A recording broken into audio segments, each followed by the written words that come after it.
Noise was to be avoided at all costs. The refrain for using ISO was to keep it as low as possible.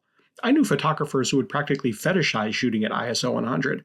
It didn't matter whether the end user could actually tell the difference between an image shot at 100 or 400 ISO, or if that image would only ever be displayed on a screen on one social media platform or another. That number had to stay low.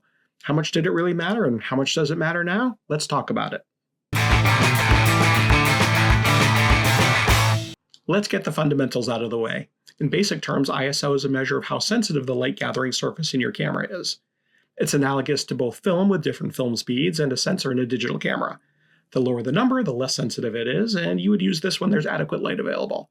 Conversely, the higher the number, the more sensitive it is, and you would use this in lower light situations.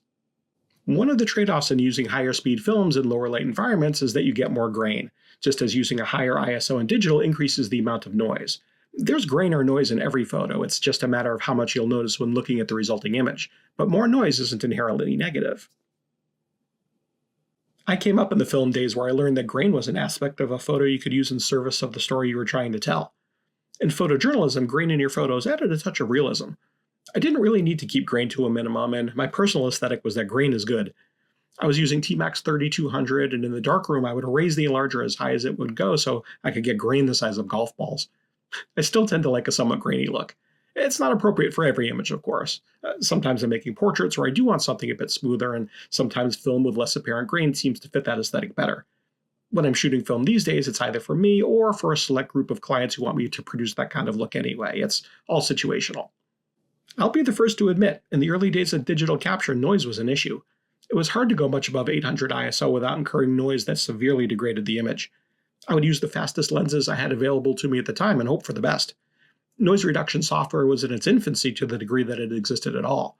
But technology, much like time, marches on. Not only have sensors become increasingly better at handling lower light, high ISO scenes with less noise, but better software has also become available that allows us to smooth out some of the chunkier, noisier aspects that came with the territory. I recently photographed an intimate wedding in a small, dimly lit room where the ceremony and reception were held in the same space. The couple stood in front of a fireplace with very little light on them. Now, with ceremonies, I tend to avoid introducing any kind of lighting or flash if I can help it. I feel it's intrusive and obvious, and everyone notices me flashing away instead of paying attention to the proceedings. Thankfully, we have amazing technology at our disposal and more than adequate ways of processing our raw files, so I didn't feel as encumbered by the low light situation as I might have in the past. I had maybe 15 feet between the couple and the edge of the sweetheart table behind me, so there wasn't a lot of room to move around in. I used an EF 15 to 35mm f2.8 lens and an RF 50mm f1.4 to photograph the ceremony. When I'm in a church or larger venue, I'll typically use an 85mm or occasionally a 70 to 200, but because things are so tight, I went with a wide zoom and a standard prime. Without adding any light to the scene, I did the only thing I could do, which was crank the ISO. I routinely photograph events at 4000 or 5000 or 6400 ISO. With the Canon R5, the low light, high ISO capabilities are outstanding. Plus, Lightroom has the denoise feature, so that 1-2 punch enables me to almost see in the dark. When I'm physically further away from my subject, I often shoot wide open because any kind of distance gives you a little more depth of field. But when you're closer up like I was, a shallow depth of field means there's little to no room for error in regard to focusing. I don't usually shoot this kind of thing at f4 or f5, but I opted to give myself a little headroom with the focus points. In hindsight, I probably could have shot the whole thing at f2.8, but in the moment I felt this was the best path forward. So what ISO did I shoot the ceremony at? 16,000 and 20,000. Those straight out of camera raw files were something else. I knew I was going to have to do a fair amount of work to make them look acceptable, let alone make them look good. Once I brought them into Lightroom and worked on them until I was fairly happy with the rendition, I ran the entire ceremony through Denoise. It took a hair under half an hour for the process to complete.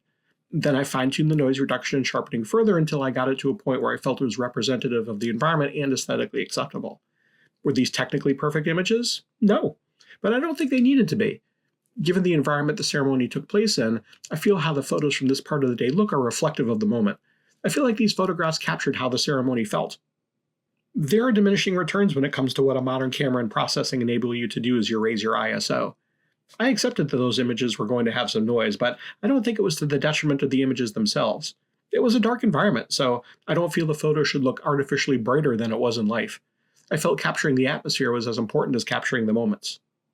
The room was too small to use off-camera flash, so once the ceremony was over, I was able to bounce on-camera flash into a white ceiling for the cocktail hour and earlier parts of the reception. For those, I was at 1600 and 2000 ISO for the most part. We photographers can get caught up in all the things we're supposed to do. We armchair quarterback each other's work, sometimes for inspiration, sometimes to reverse engineer a technique, and every once in a while, maybe a little bit of schadenfreude. As your journey with the technical and aesthetic characteristics of photography continues, you pick up a thing or two along the way. Noise in a photo isn't something that really bothers me all that much, though there are photographers who would disagree. It doesn't make either of us right or wrong, but so much of this craft is subjective. If you're being true to yourself and delivering photographs your clients value and cherish, I feel that outweighs those other considerations. I often default to attempting to capture the feeling the couple is experiencing in the moment over technical perfection. That's a moving target anyway. In regard to wedding photography specifically, ask yourself this. Is my client going to notice these technical things that I as the photographer might?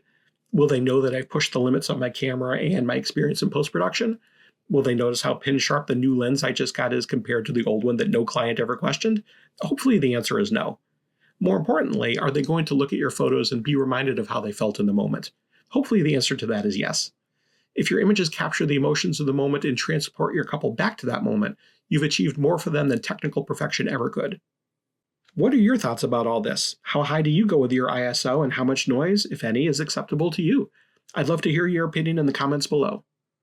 Thank you for watching. I appreciate your spending a few minutes with me. If you like this kind of video, please like and subscribe. If you'd like to see more videos like this, check out this other one I made for you. This is Ask a Wedding Photographer. I'm Seth K, and I'm here to help.